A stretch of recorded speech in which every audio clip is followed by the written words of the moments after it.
बॉलीवुड के बादशाह शाहरुख खान को फिल्म इंडस्ट्री में कदम रखे 33 साल बीत चुके हैं। इन 3 दशकों में शाहरुख खान ने 100 से भी ज़्यादा फिल्में की हैं, हजारों करोड़ों का बॉक्स ऑफिस कलेक्शन किया है, उन्हें अनगिनत अवार्ड्स मिले हैं और ऐसा तगड़ा फैन बेस मिला है कि आज भी करोड़ों लोग उनकी एक झलक पाने के लिए तरसते हैं। आज शाहरुख खान की नेटवर्थ $1 बिलियन के पास चली गई है और वो एशिया के सबसे अमीर एक्टर हैं। 2023 में जब बॉलीवुड अपनी आखिरी सांसें गिर रहा था, तब सिल्वर स्क्रीन पर किंग खान की वापसी ने इस डूबती हुई इंडस्ट्री में जान फूंक दी। लेकिन अपनी मां के सपने को पूरा करने के लिए मुंबई आया एक साधारण सा लड़का जो करोड़ों की भीड़ में एक चींटी के बराबर था। रेलवे स्टेशन पर सोया, थिएटर्स के बाहर खड़े रहकर टिकट्स बेची, लोगों के लिए कुर्सियां लगाईं और एक दिन मरीन ड्राइव के पास खड़े रहकर चिल्लाते हुए बोला, एक दिन इस शहर पर राज करूंगा। जब शाहरुख खान ने ये सपना देखा तब उसकी जेब में सिर्फ 20 रुपए थे। इंडस्ट्री में बिल्कुल भी पहचान नहीं थी और न ही रहने के लिए सर पर ढंग की छत थी।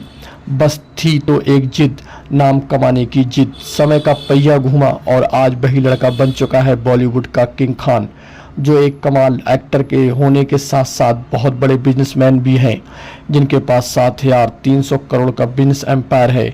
तो कैसे कमाई एक नोबडी ने इतनी दौलत, शोहरत और इज्जत? जानेंगे उनकी एक्टिंग और बिजनेस स्ट्रगल की ऐसी अनसुनी कहानी जो आपको ज़िंदगी में कभी हार ना मानने को मजबूर कर देगी। तो बने रहिएगा इस वीडियो में एंड तक। साल 1990, यह सपनों की नगरी मुंबई का रेलवे स्टेशन, जहां रात के अंधेरे में एक लड़का खड़ा है, जेब में महज 1500 रुपये लिए। यह लड़का इस माया नगरी में नाम कमाने के लिए आया है, मगर शुरुआत कहां से करनी है उसका कोई अता पता नहीं है। बस है तो सिर्फ एक उम्मीद, माँ का सपना पूरा करने की ख्वाहिश और कभी ना हार मानने की जिद, जिसके भरोसे दिल्ली की गलियों से निकलकर 1400 किलोमीटर दूर मुंबई पहुंचे इस लड़के का नाम है शाहरुख खान। शाहरुख खान ने बचपन से ही गरीबी की बेड़ियां तोड़कर बहुत अमीर बनने का सपना देखा था, लेकिन इससे पहले जिंदगी ने उन्हें ऐसे झटके दिए कि किसी भी आम इंसान की कमर टूट जाए। साल 1980 में महज 15 साल की उम्र में शाहरुख खान के सर से पिता का साया छीन गया। परिवार की जिम्मेदारी मां फातिमा खान ने संभाली, जिनका हाथ बटाने के लिए शाहरुख खान ने कई छोटे मोटे काम किए और 1989 में उन्हें टीवी में काम करने का मौका मिला और यहां से उन्होंने टीवी में काम करना शुरू किया। और शाहरुख ने फौजी, दिल दरिया, उम्मीद और सर्कस जैसे कई टीवी शोज में काम किया। अब उनकी लाइफ ट्रैक पर आ रही थी, तभी साल 1990 में उन्होंने अपनी मां को हमेशा हमेशा के लिए खो दिया। शाहरुख खान की मां का सपना था कि मेरा बेटा एक बड़ा सुपरस्टार बने, जिसे पूरा करने के लिए वह दिल्ली छोड़कर सपनों के शहर मुंबई आ गए और फिर शुरू हुआ उनका असली संघर्ष। सपनों की नगरी मुंबई हर किसी को परखती है और शाहरुख खान ने भी ठोकरें खाना शुरू कर दिया। वो ऑडिशन पर ऑडिशन देते रहे और हर जगह उन्हें मिला तो सिर्फ और सिर्फ रिजेक्शन। शाहरुख खान के सामने रंग और छोटी हाइट की वजह से अक्सर उन्हें भगा दिया जाता था। कुछ डायरेक्टर ने तो उनका ऑडिशन देखने तक में दिलचस्पी नहीं ली थी। इसी बीच शाहरुख ने अपना पेट पालने के लिए कई सारे छोटे मोटे काम किए, जैसे कि वह पंकज उधास के कॉन्सर्ट में हेल्पिंग स्टाफ का काम करते थे। उनका काम लोगों के पास कलेक्ट करके उन्हें उनकी सीट पर बैठाना होता था, जिसके लिए उन्हें 50 रुपये मिलते थे। ठीक वैसे ही कई बार शाहरुख खान थिएटर्स के बाहर खड़े होकर मूवी टिकट्स भी बेचा करते थे। उन्होंने मुंबई की सड़कों पर अपनी कई रातें गुजारी। एक बार तो उन्हें रेलवे स्टेशन पर भी सोना पड़ा, लेकिन जब दिल्ली वापस लौटने का कोई ऑप्शन नहीं था तो इसलिए शाहरुख खान लगे रहे। साल 1992 में ऋषि कपूर की फिल्म दीवाना आने वाली थी, जिसमें उनके सपोर्टिंग रोल में किसी दूसरे एक्टर को कास्ट किया गया था, लेकिन उन्होंने फिल्म छोड़ दी और ये शाहरुख खान की झोली में आकर गिरी। फिल्म रिलीज होते ही सुपरहिट हो गई और इंडस्ट्री में कदम रखने वाला यह नया लड़का अब डायरेक्टर्स की नज़र में आ गया। अब कोई भी एक्टर अपना करियर की शुरुआत में रिस्क तो नहीं लेना चाहता, लेकिन शाहरुख खान ने डर और बाजीगर जैसी फिल्में की, जिनमें उनका रोल ग्रे शेड का था। एक लीड एक्टर को अपनी हीरोइन का मर्डर करते हुए देखने के लिए ऑडियंस को आदत नहीं थी, लेकिन शाहरुख खान एक्सपेरिमेंट से नहीं डरते थे। फिर आया साल 1995, जो शाहरुख खान की लाइफ का टर्निंग पॉइंट था, क्योंकि इस साल आई शाहरुख खान की फिल्म दिलवाले दुल्हनिया ले जाएंगे। 40 करोड़ के बजट में बनी इस फिल्म ने 200 करोड़ रुपए कमाए और बॉलीवुड के इतिहास की सबसे सक्सेसफुल फिल्म बन गई। इस फिल्म ने 10 फिल्म फेयर अवार्ड जीते और शाहरुख खान ने इसे अपनी मां फातिमा खान को डेडिकेट किया और आगे भी उन्होंने हर फिल्म में कुछ नया करने की कोशिश की, जहां एक और कुछ कुछ होता है और कभी खुशी कभी गम जैसी फिल्मों से उन्हें रोमांस के बादशाह का टैग मिला। वहीं दूसरी ओर Swades Chak De India, my name is Khan जैसी फिल्मों में यह साबित कर दिया कि वो सिर्फ एक लवर बॉय नहीं बल्कि एक वर्सटाइल एक्टर हैं। शाहरुख खान कहते हैं, अगर किसी चीज़ को तुम दिल से चाहो तो पूरी कायनात उसे तुमसे मिलाने की कोशिश में लग जाती है। और साल 2000 आते आते शाहरुख खान वाकई में बॉलीवुड के बादशाह बन चुके थे। लेकिन फिर उनकी लाइफ में एक ऐसा मोड़ आया जब वह पूरी तरह से कंगाल हो गए। दरअसल शाहरुख खान की सफलता जितनी खूबसूरत लग रही थी उतनी ही ज़्यादा खतरनाक थी, क्योंकि बॉलीवुड के बादशाह बने रहने के लिए जिम्मेदारी का वर्णन उनके कंधों को झुका रहा था। शाहरुख खान के अंदर एक डर बैठ चुका था, अगर यह सब कुछ छीन गया तो आगे क्या होगा, क्योंकि उन्होंने ऋषि कपूर और अमिताभ बच्चन जैसे कई सुपरस्टार्स के करियर को अर्श से फर्श पर गिरते हुए देखा था और इसी डर से उन्होंने बिजनेसमैन बनने का डिसीजन लिया और 1999 में अपनी पहली film production company dreams unlimited की शुरुआत की, जिसमें जूही चावला, जय मेहता और डायरेक्टर अजीज मेहता उनके पार्टनर थे।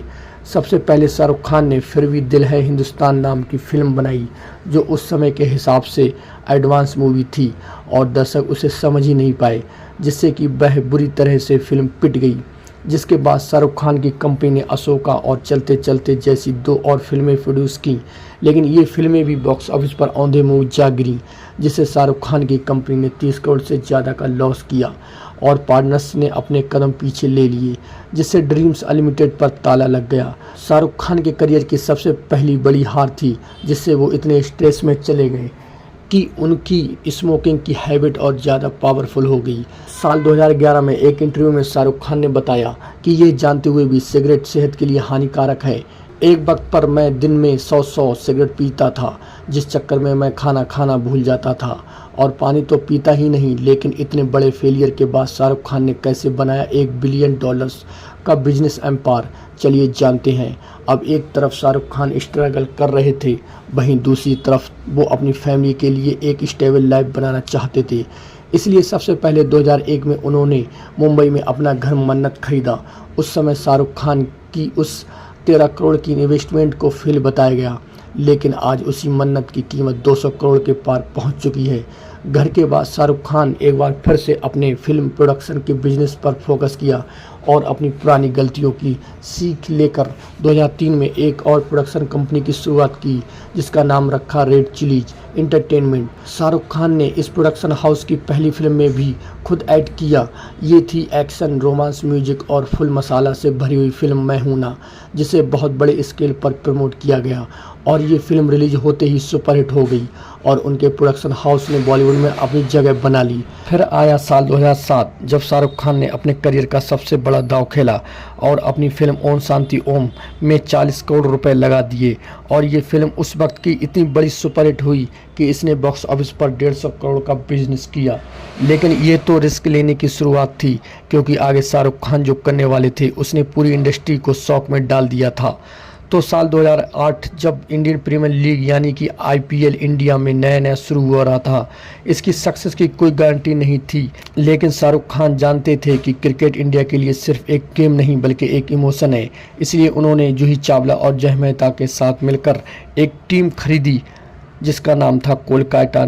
इसलिए उन्होंने जूही चावला और जय मेहता के साथ मिलकर कोलकाता नाइट राइडर्स की टीम खरीद ली, वो भी पूरे 300 करोड़ रुपए में। मैच से पहले ही इस टीम की बहुत बड़ी हाइप बनी, क्योंकि इसमें बहुत बड़े बड़े प्लेयर्स थे और टीम के साथ किंग खान का नाम जुड़ा हुआ था। लेकिन मैदान में उतरते ही टीम की हालत ख़राब हो गई और ये सिलसिला अगले 3 सालों तक चलता रहा, जिससे कि टीम की मार्केट वैल्यू कम हो गई और KKR ब्रांड एक मजाक बनकर रह गया। मगर फिर साल 2011 में जब शाहरुख खान ने एक बहुत बड़ा मास्टर स्ट्रोक खेलते हुए IPL ऑक्शन में गौतम गंभीर को खरीदा और टीम का कैप्टन बना दिया, उस साल टीम का परफॉर्मेंस काफ़ी इम्प्रूव हुआ और अगले ही साल कोलकाता नाइट राइडर्स ने IPL ट्रॉफी भी जीत ली, जिसके बाद KKR ने 2 और बार IPL ट्रॉफी जीती और आज यह इतनी बड़ी अम्ब्रेला फ्रेंचाइजी बन गई है कि क्या ही कहना, जिसके अंडर में Abu Dhabi Knight Riders, Los Angeles night Riders और ट्रिनबागो नाइट राइडर्स जैसे कई डिफरेंट क्रिकेट टीम हैं। आज नाइट राइडर्स की वैल्यू 9,200 करोड़ से भी ज़्यादा है। दूसरी तरफ 2011 में शाहरुख खान ने रेड चिलीज एंटरटेनमेंट के अंडर में अपनी करियर की सबसे महंगी फिल्म रावण बनाई, जिसका बजट 150 करोड़ रुपए था। उस फिल्म में हॉलीवुड के फेमस प्रोडक्शन हाउस मार्वल और डीसी जैसा हाई क्वालिटी वीएफएक्स था, लेकिन इंडियन ऑडियंस को फिल्म समझ ही नहीं आई और बॉक्स ऑफिस पर फिल्म इतनी बुरी तरह से पिटी कि इसे अपने कास्ट रिकवर करने में पसीने आ गए। मगर यहीं से रेड चिली एंटरटेनमेंट एक वीएफएक्स स्टूडियो की तरह उभरा, जिसने क्रिश 3 और जवान जैसी कई सुपरहिट मूवीज़ बनाई। इसके अलावा शाहरुख खान ने डिजिटल कंटेंट, वेब सीरीज और एडवर्टाइजमेंट जैसी सर्विस भी लॉन्च की और अब शाहरुख खान की कंपनी हर साल 300 करोड़ का रेवेन्यू जनरेट करती है। वहीं अपने एक्टिंग करियर से उन्होंने फैन जीरो और माय नेम इज खान जैसी कई रिस्की मूवीज़